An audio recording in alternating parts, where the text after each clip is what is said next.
Oh wow. ታወጪዋለሽ?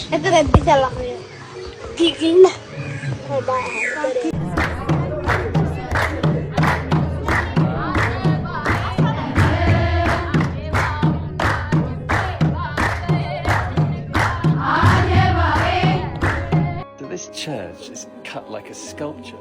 Rock is cut out, then they have to sculpture it from the outside, but then, unlike a sculpture, they have to carve inside the church.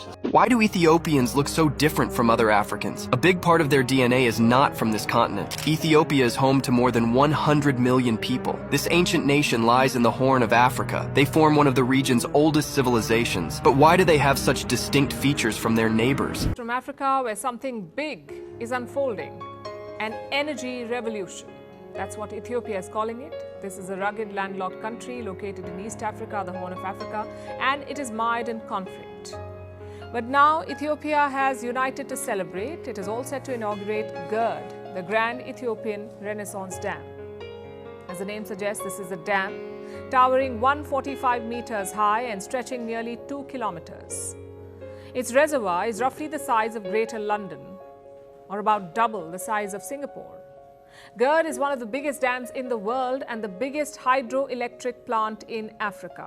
It has been under construction for more than a decade now, costing Ethiopia a whopping $5 billion. It was built entirely with Ethiopian money, no foreign loans, no international aid, just people and the government funding the project. And tomorrow Ethiopia will throw the switch. So national fervor is high. But in the Sudan and Egypt, the mood is far less celebratory. Tensions are high and the reasons run deep. And to understand why, we need to look at history and a map. This dam is built along the river Nile. Now, when we talk about the Nile, we almost always associate it with Egypt. But in reality, that is not the case. This river, the Nile, touches 10 other African countries, and the dam is built on a tributary of the Nile River called the Blue Nile.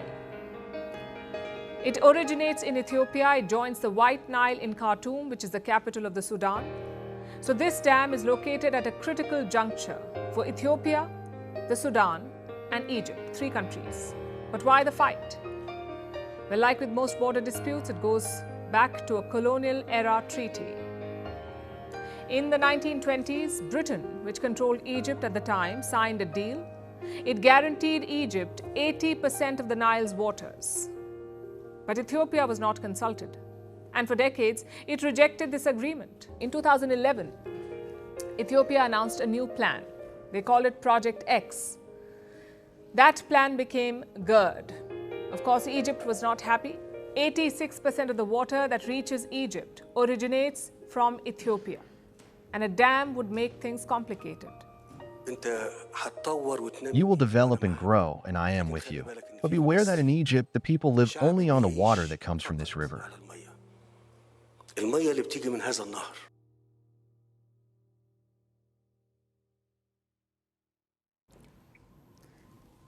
Egypt lobbied the world, it warned of conflict, it threatened war, but over time, its fortune declined. Political instability grew and its focus shifted. Meanwhile, Ethiopia stood firm. It gathered support from African nations, it mobilized funds from citizens, and it kept building. Throughout, a series of failed negotiations came and went. At one point, the US got involved. During his first term, US President Donald Trump tried to broker a deal, but Ethiopia walked away, accusing the US of siding with Egypt. To this day, the standoff continues. Ethiopia says the dam is essential. Now, this is a country that is home to 130 million people. Many are without electricity.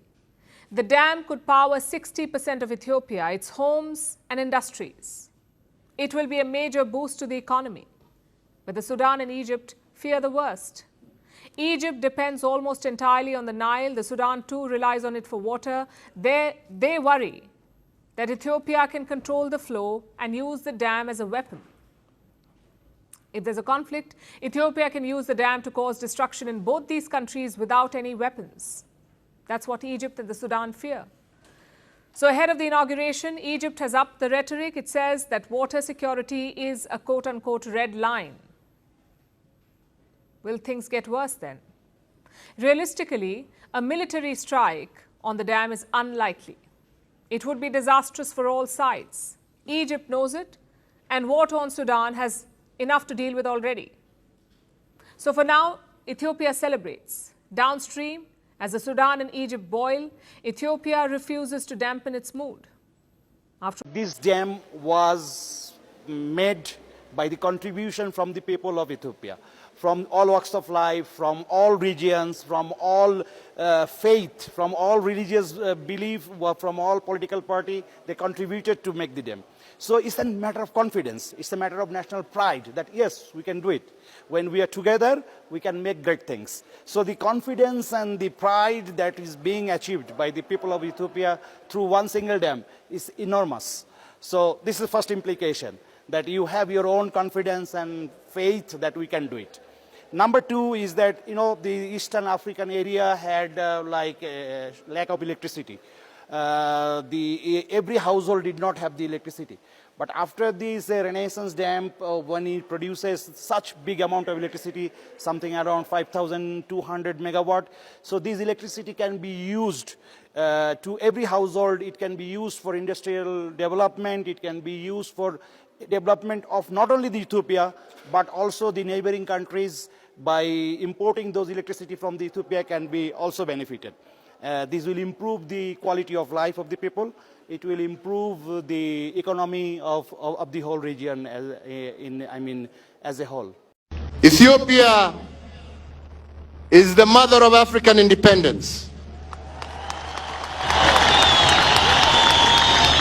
Welcome back, family from Africa and across the world, and this is Kenyan Explorer, and I'm here to explore. While I'm sitting here, I just want to explore you to a different country from Kenya, and now I'm taking you direct to the country of Ethiopia. Ethiopia is one of the African countries that has the best history that anyone may want to hear or to see. Today, Ethiopia is one of the countries that is representing Africa in many things. Today, I come to speak something concerning the great dam that were built in Ethiopia, which at the other name it's called the Gate.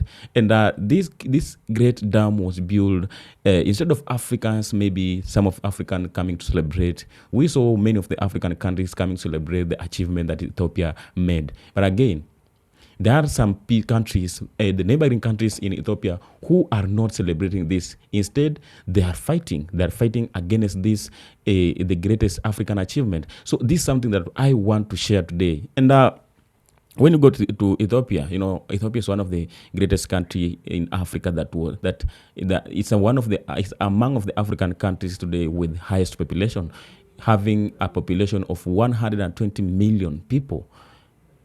I think this is the second country after Nigeria, having 200 million.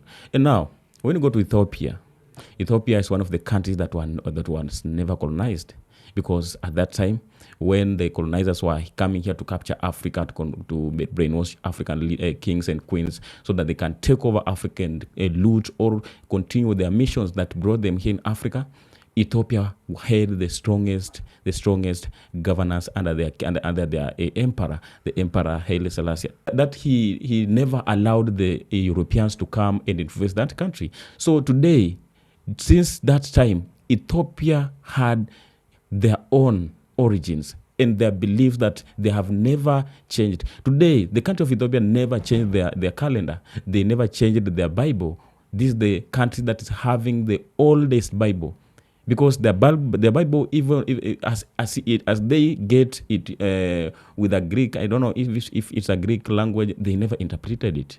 Today, Ethiopia is one of the countries in Africa which is using their own calendar, which they are not sharing with any other country. Now, despite having all this great history that everyone is now wishing to go and maybe experience by his or herself, now today something different is happening, because Ethiopia is one of the countries that's neighboring Egypt and being neighbored by Sudan and Egypt. So the problem comes with this River Nile, because they are all sharing this River Nile. And don't forget that Ethiopia is one of the largest country, the largest landlocked country, because Ethiopia never don't have any ocean or lake.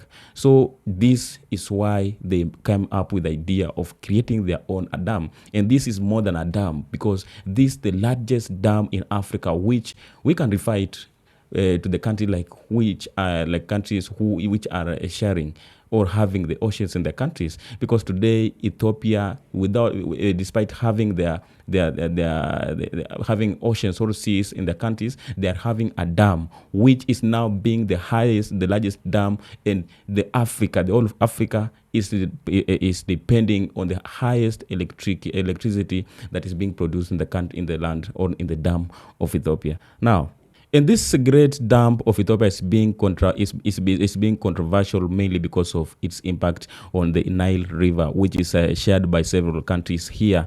And now, the Nile River is important, but the Nile is the main source of fresh water to Egypt, Sudan, and Ethiopia, and several other countries to a lesser extent. Now, Egypt is a particular dependent on the Nile for over 90% of its water supply for drinking, agriculture, and industrial.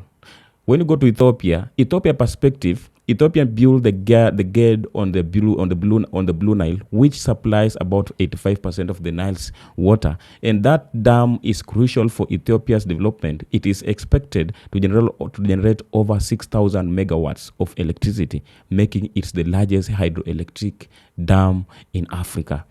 Ethiopia urges that it has the right to use its own resources to lift millions of its citizens out of poverty and expand energy access domestically and regionally. So that's where the problem comes, because the country like Egypt without the enough water from River Nile, then Egypt can experience the highest rate of a desert. So that's why they don't want to see any other countries coming to interfere with the flow of water from River Nile, because this is the largest river in Africa, and Egypt, its concern is that it fears that the GAD will reduce its share of Nile water, especially during the filling phase of the dam's reservoir. Reduced water flow could harm agriculture, drinking water supplies, and other overall economy. Egypt is also urges that historic dams, a treaties from 1929 and 1959 gives it significant rights over the Nile waters. Treaties Ethiopia rejects as colonial era and unfair. If you get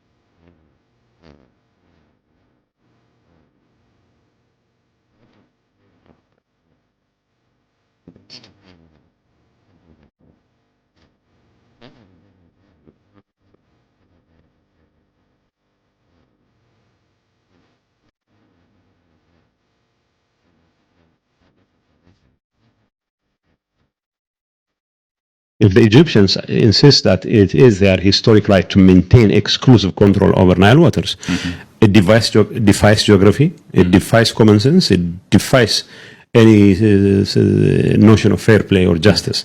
So the thing is, Ethiopians have been living in misery for centuries on end, and of course, 86% of Nile waters comes from the Ethiopian highlands. Now the question is, if Ethiopia were to decide to divert Nile waters to the detriment of the Egyptians, that would be quite unjust. And no one in their right mind would condone that kind of practice, that kind of intention, much less a practice. So now the question is, there has to be the sense of realization on the part of the Egyptians and the Sudanese that harping on the same old string that Egypt is entitled to historic rights is almost meaningless. We have to make sure that Egyptians are not going to be affected. But they have to come to terms with the fact that Ethiopians also will have to use Nile waters. So that's the problem. That's as how these neighboring countries which are sharing this River Nile are coming to have conflicts over the same issue, because every country which depending in the River Nile or water from River Nile, they are having their own problem and their own issues. Why they are not coming to agree with the same issues? Because every one of them feel like they have the full rights. But now, Sudan is one of the countries today that is sharing River Nile, and it has their own problem again. And now Sudan sees potential benefits such as regulated water flow, reducing flooding, and cheap electricity from Ethiopia. However, it also worries about dam safety and water management, especially if Ethiopia controls the flow without coordination. So, diplomatic tension, negotiation between Ethiopia, Egypt, and Sudan, often mediated by the African Union, US, or UN, have made limited progress. So the GED raises questions about water rights, regional power dynamics, and climate change as rainfall patterns in the Nile basins become less predictable. It's also seen as a symbol of sovereignty and national pride for Ethiopia, and as a potential threat by Egypt. That's why I started by saying that this is one of the greatest achievements from Africa, whereby at this time, even when Africa, one of the African countries, comes up with a great idea, the Africans have to celebrate. Because one thing you have to know is that once an African or any country in Africa comes up with a great idea or great achievement, there are some people who are not happy about it. Because today, since this dam was built, we have seen many times Donald Trump coming out to say that he funded this project of building this great dam. But when you go to Ethiopia, their history, their government claims that they built this great dam using the resources of the country, using their own money, without being funded by anyone. Because this dam was built, it took over a decade. It was built for a duration of 10 years, which means it was enough time for the country of Ethiopia to raise the money that built this country, because this is a dam that was that spent over $5 billion for it to be built, whereby everyone or any other country that is sharing this great dam, they are having their own issues. Every country has their own issue. There are some who are worried that if this Nile River can be mishandled, maybe it can cause some damages. Like countries at upper side, like Egypt, they fear to experience desert to their countries because they depend this same river. And they claim that when it's time to refill this dam, it consumes a lot of water, whereby some of the countries are able to lack enough water that they used to, because if they can lack enough water as how they used to, then it means that they are going to have some impacts. So this is the problem that it is being caused among the countries sharing this same River Nile. And again, all I can say is that once Africa is doing something that is being seen as achievement or great things, the great inventions, this is the time that Africans have to learn on how to appreciate themselves, how to support themselves, how to support one another, because all that we are doing is some things that the world never expected that maybe Africans can do this. These are some of the projects that the Westerners are only people who believe that they can maybe build or can bring to Africa, but not being brought up by Africans themselves. So whenever we come up with some of the greatest ideas like this, we have to know that we are celebrating, but some people who are not celebrating, they are not happy about it. So instead of we fighting among us ourselves for the project or ideas that we have come up with as Africans, then we have to learn on how to appreciate, to support anything that is coming out of Africa, which is the best, and the world is being surprised over the same idea. So Today, many people are going to Ethiopia, not only about the dam, but I told you that Ethiopia is one of the countries in Africa that is having a lot of things that anybody may have, may want to see, to go and experience by his or herself. Because being one of the countries that was never colonized, while all of other countries were colonized. This is something that is, you have to ask yourself how. Because you can't tell me that all other countries were very weak than Ethiopia. But because Ethiopia had a different way of governance, I think that's the reason as to why the Europeans never managed to capture them and maybe colonize them. So Ethiopia is one of the countries today that is having a lot of history that even I personally, I like to go and experience by myself, because this is the time I want to explore, because I am the Kenyan explorer and I want to explore myself to go and show you how the world and how Africa is looking like. Africa is very beautiful. If you go and try to look of the African culture, African environment, everything from Africa, this is an amazing continent that was built, and no any other country has ever been looked like Africa. So this is something that I believe that we as Africans, we have to sit down, celebrate ourselves, celebrate our achievements, support one another from all that's happening, but not fighting against all that we are having, not fighting against something that we are having, which is being seen as a great thing. So I will end there, because today I just want to share something short concerning the country of Ethiopia, because Ethiopia is one of the beautiful countries in Africa. When you want to see the beautiness of the black people, then you have to go in Ethiopia and you will see the wonders of the beauty. You want to see the beautiful ladies? Go to Ethiopia, you will find some. You want to see the best cultures? You want to see the oldest things from the history? Then go to Ethiopia. You will experience everything. Until next time, let's meet on the next episode. And I love you and appreciate your support for you being here each and every time as we do this, trying to study more concerning the motherland. And until next time, we can do the same. Thank you and be blessed wherever you are watching from.